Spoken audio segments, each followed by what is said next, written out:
What is up, everybody? I am Joseph, this is Joseph's Place, and welcome to this video.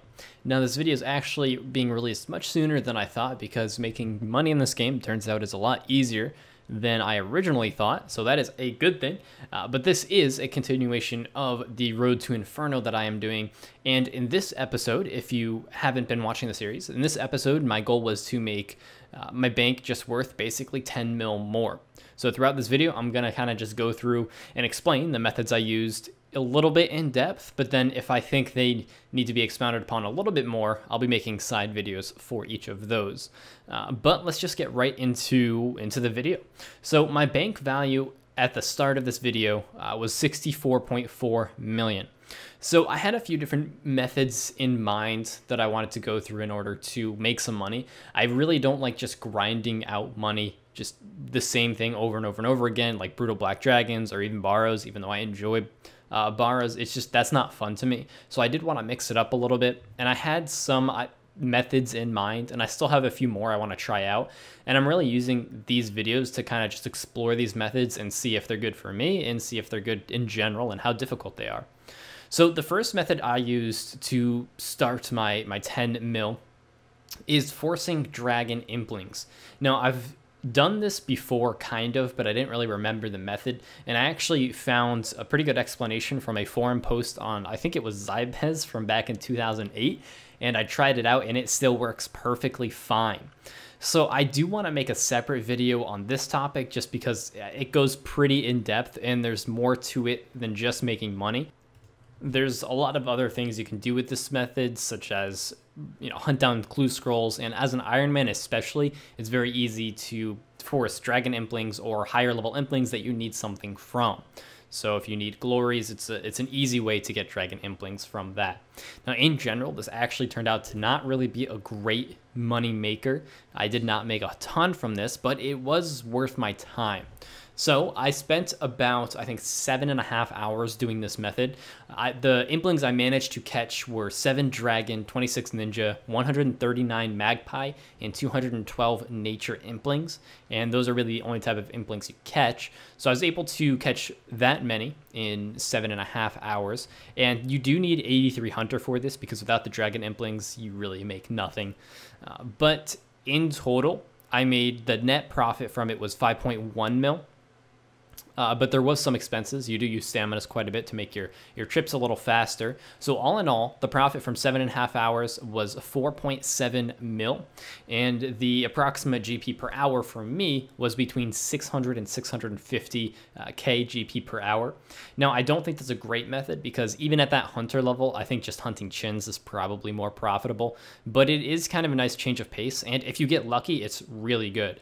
I actually had 2 dragon implings that were either, I wouldn't say stolen, because it's not like you have a spot and you get crashed. There's just other people there. But I had 2 dragon implings that I had spawned that were caught by other people. So that's another 500K that would have boosted my overall profit. But I'm not going to count that into the calculations because that's something you should expect if you're going to be there. It's very hard to find an open world and a world you're completely alone in.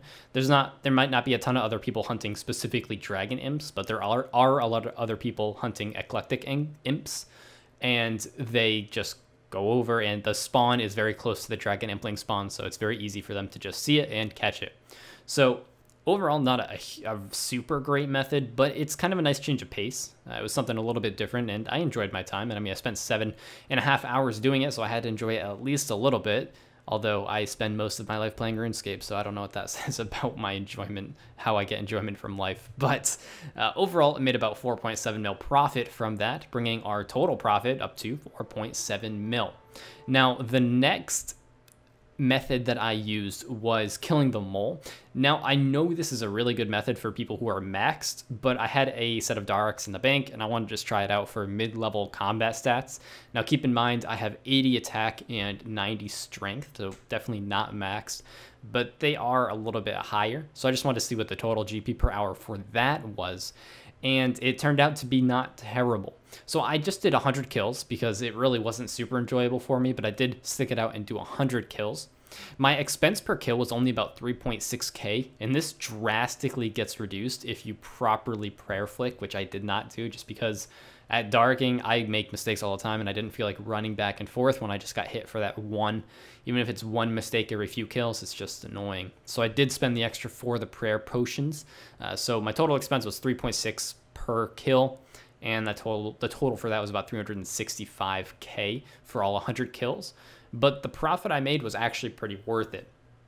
So you get these drops, and you do need Falador Shield 3, I think the hard diaries, at least to get the noted items. But from the noted items, from the claws and the hides, I was able to get 2 mil, just over 2 mil. And then if you trade those in for nests, you have a chance at a much higher GP rate, depending on what seeds you get from those nests. So you trade them in, you get all your nests back in seed nests, ring nests, and a few empties. But I traded in 1.6 mil of supplies for about 2 mil overall in nest loot. So it was worth it, in my opinion, and I was able to make a little bit more money out of that. So that brought the total net profit to just around 2.4 mil. So you take out the expenses from that, and it brings it right back down to almost 2 mil even. And I spent about 2 to 2.5 hours doing this. I don't have exact times just because I did it sporadically, but it came out to about 800 to 850k GP per hour, which was a lot higher than I was expecting. I thought at my stats it'd be a little bit lower than that, towards the 600k per hour range. But the drops, while not super great, are, you know, consistent and decent. The drops, either like 100U logs or even just the guarantee drops, add up to quite a bit. So overall, I think it was a decent money-making method. I personally don't enjoy it because there's just a lot of walking around, and there's just a lot to pay attention to, even though it's fair, like it's just a straightforward boss. You just attack it, and it only does one attack style, but you have to follow it around, and it's just overall kind of annoying. So I didn't really enjoy doing it too much, but it did make me a decent amount of profit. So overall, it's not a terrible way of making money. So after the mole, I really wanted to play on my Iron Man a little bit, so I wanted something that I was able to AFK, or something I knew fairly well, and I had some Barrows tabs in my bank, so I decided to just use those up, and my luck was actually pretty good. The first Barrows item I got was in a Rim's Hood, so that was actually worth less than most of the chests I get that just contain runes, so that kind of sucked. But then right after that, the next chest, I got a Guthan's War Spear. So that brought my profit up a little bit. And then my last chest that I did, I got a Darok's Helm, which I think at this point is about 525k or 425k. So the overall profit from Barrows ended up being about 3.1 mil if we count in the runes.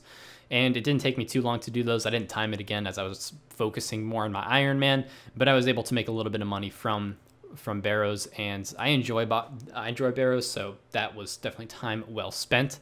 So if we add in the Implings, the Mole, and the Barrows profit, we're up to about just under that 10 mil mark. So every day on top of these things, I was also doing herb runs and getting boxes from NMZ. I managed to make a few 100k from this. I estimate about 325 as I liquidated basically all my herbs, so it's hard to tell exactly, but about 325k profit from that. And I also started my kingdom back up. And what I did for this was put full on coal. So I had my coal full, and then the rest of them I put on mahogany logs, and then I turned the logs into planks. I'm not sure if I'm going to keep doing this. The profit was decent, but the time wasted in turning those planks or logs into planks, I don't know if it was really worth my time. It is pretty quick if you just do the PvP method, which I may do a little bit more next time I go for 10 mil. But overall, it just wasn't fun. I didn't enjoy doing it and got no XP for it, so I might switch my kingdom off of mahogany and put them on something else. But I was able to make about 200 to 250k profit from my kingdom, and that brings our total overall profit to 10.3 mil. So I was able to hit that profit goal, and I also did a few extra things. So along the imp hunting extravaganza, or whatever you want to call it, I ran across a lucky impling, and I actually wasn't really aware of what these were for. So I looked it up, and apparently it just gives you a free item off the drop table for clue scrolls. So possibility for some really good items. So I caught the impling, brought it back to my bank, and got Black Full Helm. So that was incredibly disappointing. It was not worth it at all. I was super hyped up for it, as it's like apparently super rare, and I got absolute garbage for it. But most of my content is pretty boring, so that's probably the most exciting thing that I did throughout this entire video. So again, lucky imps, and I looked it up after that. Apparently they're really shit for just in general, just the loot from them, not worth it at all. So that kind of sucks. I would expect them to be a little bit better if they're that rare, but I guess the potential payout is huge. So that's something.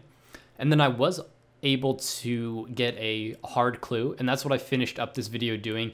I really just decided to practice prayer flicking a little bit, one tick flicking. I felt that was something that I should be able to do consistently. So I went to Hellhounds, and I had already 3 of the 4 clues. I had an elite, an easy, and a medium clue scroll. So all I needed was a hard to get a master clue. So I decided to kill 2 birds with 1 stone, do a little bit of practicing, and then trade all of the clues in for a master clue. So I'll be using this master clue as just a side goal to work on just along the way. If I get bored, I'll work on the clue, either the next step or the skill I need for that step. So just a little something extra that I can throw into videos or just entertain myself with between the different goals that I have set up. That being said, my next goal that was voted on by you guys in the straw poll was to do quests, and all of you know how much I absolutely despise quests, but looking over it, I actually noticed I really wasn't too far away from a quest cape, so getting these quests on is probably beneficial in the long run, as having a quest cape is nice to just get out of the way and not have to worry about. So I will be doing those 10 quests for this next video, but I do have another straw poll link in the description if you want to vote on what the video after the next one will be about. And I do want to center this around combat, as I think that's something I should go towards. So I have in the poll Slayer, which will just be strictly melee and probably a cannon. So pretty straightforward with that. Magic training, which I would do a few different methods, both combat and non-combat methods, just to kind of get my magic up to a level that it needs to be at. Maybe not all the way, because I think I'll need 94 in the end, but at least get some of that done. Or we'll kick it back to going and making money. So I'll have one video off at least between possible duplicate goals. So those will be the 3 goals in the straw poll below, and if I think of another one, a random one, I'll throw that in there as well. But if you do want to vote on those, the link is in the description. But that is all I have for progress for this video. I hope you guys enjoyed it. I do have some other videos planned for the near future, an Iron Man video coming out sometime in the future once I finish up a few things, as well as some more of those videos should you get for different skills. I have a few different plans, and I want to see how they do. But that is all I have for this video. I do hope you guys enjoyed it. If you have any suggestions or comments, please feel free to let me know. Or if you want to add me or join my clan chat, I'm always chilling in there. If you want to come say hi, I definitely appreciate it. It gives me someone to talk to. But that is all I have for this video, and I will see you guys next time.